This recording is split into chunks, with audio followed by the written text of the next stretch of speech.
Welcome to this explainer. Today, we're shrinking all the way down to the atomic level to figure out why the everyday materials around us behave the exact way they do. Have you ever wondered why dropping a ceramic coffee mug is a complete disaster, but dropping a plastic water bottle is totally fine? Or how we manage to build materials tough enough to survive outer space? It all comes down to invisible structures. Here is our roadmap for the journey today. 1. The microscopic building blocks. 2. Ceramics forged in fire. 3. Polymers, the long chains. 4. Composites, getting the best of both. And 5. Properties and environmental impact. All right, let's jump right into section 1, the microscopic building blocks. To understand the objects we hold in our hands, we've got to start with something called a lattice.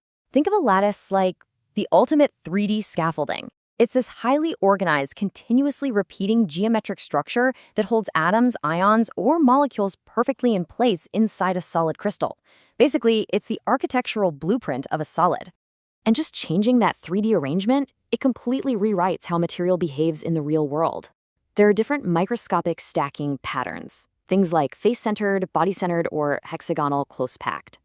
As that geometric packing changes, a material's ductility, meaning how well it can stretch or bend without snapping, actually decreases.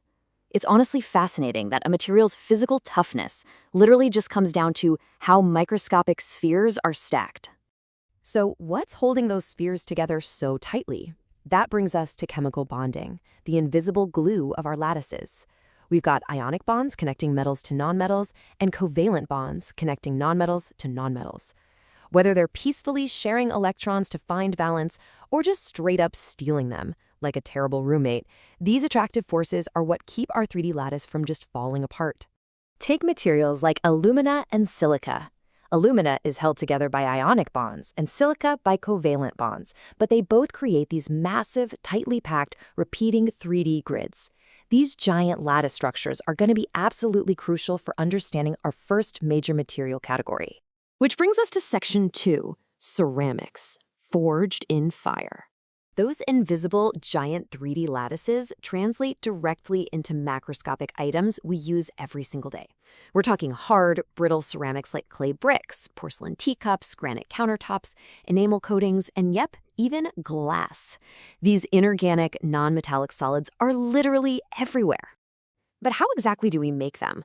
Because those lattice bonds are so ridiculously strong, ceramics usually have to be shaped first, often as wet clay, and then they're fired in an industrial kiln. Hitting the material with those extreme, incredibly high temperatures permanently locks that giant atomic structure into place. And once it comes out of the kiln, well, for starters, it's exceptionally hard. It resists scratching beautifully, which is exactly why your metal forks don't destroy your ceramic dinner plates. But there's a catch. They are super brittle. The lattice is so rigid that if you stress or hit a ceramic right along a microscopic structural fault line, what we call a cleavage plane, it shatters easily. There's no bending, just breaking. They also boast incredibly high melting points. Remember those massive lattice structures? It takes an immense amount of thermal energy to break those strong interatomic forces. Because they don't melt at regular industrial temperatures, ceramics are absolutely perfect for extreme environments, like lining the inside of blast furnaces or acting as vital heat shields on spacecraft. Finally, let's talk electricity. Because there are no free wandering electrons to carry an electrical current, ceramics are fantastic insulators. All the available electrons are tightly locked up in those rigid ionic or covalent bonds, stopping the flow of electricity dead in its tracks. That's why you see thick ceramic insulators being used on high-voltage power lines. Okay, moving right along to section 3, polymers, the long chains. Forget that giant 3D scaffolding for a second. To understand polymers, we first need to define a monomer.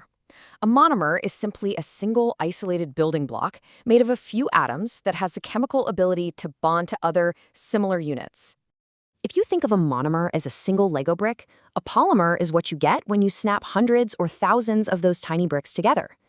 Through a process called polymerization, these single units seamlessly link up end-to-end to form a continuous, massive, long-chain macromolecule. This contrast is the huge takeaway here. We're looking at two completely different structural philosophies. Ceramics get their impressive stiffness and high heat resistance from a rigid, interconnected 3D web. Polymers, on the other hand, get their unique flexibility and generally much lower melting points from being distinct, long-chain carbon molecules that hold on to each other just a bit more loosely. But what happens when one material just isn't quite enough for a specific engineering job? That brings us to Section 4, Composites, best of both. A composite elegantly mashes up two distinct parts to create something way greater than the sum of its parts. First, you have a reinforcing matrix, materials like fibers, powders, or particles that give the structure its core strength. But on their own, they can't hold a solid shape. Enter the binder. The binder is the glue that holds the matrix together, locks in the final shape, and distributes mechanical stress so the whole thing doesn't fail. Think about it. Raw, fibrous matrix material is incredibly strong under tension, but totally shapeless. But when we lock that reinforcing matrix inside a strong binder, we get incredibly tough, real-world structures. A perfect everyday example is reinforced concrete. You've got a tough steel rebar or aggregate matrix locked tightly inside a cement binder, allowing us to build skyscrapers and bridges that stand the test of time. Let's put all this chemistry to the ultimate real-world test in Section 5. Properties and environmental impact. Here is a brilliant question from our source material that truly ties this whole journey together. Why do ceramics have high melting points, whereas thermosoftening polymers have low melting points? Think about it practically. If we blast a ceramic coffee mug and a synthetic plastic polymer bottle with extreme heat, why do they react so radically differently? The answer lies entirely in those invisible bonds. Ceramics need a massive amount of thermal energy to literally break apart the strong covalent or ionic bonds inside their giant 3D lattice. Polymers, however, are basically just long chains sitting next to each other. They're held together by weaker intermolecular forces, not rigid chemical bonds. It takes significantly less energy and lower temperatures to overcome those weak forces, allowing the long polymer chains to just slide past one another and melt. But we have to talk about the elephant in the room.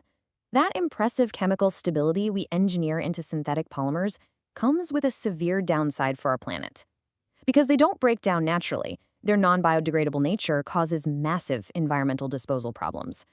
Our landfills are overflowing with them, and worse, as they very slowly fragments over time, harmful microplastics accumulate and pollute ecosystems all over the globe. As we've seen throughout this explainer, invisible microscopic structures and atomic bonds dictate the behavior of our entire physical world, from the heat shields on our spacecraft to the plastic waste in our oceans. So I want to leave you with this final provocative thought. How can we use this incredible knowledge of chemistry to engineer the invisible microscopic bonds of tomorrow's materials so that they serve our modern needs without outliving and damaging our ecosystems? It's a massive challenge for the next generation of engineers. Thanks for joining me on this microscopic journey.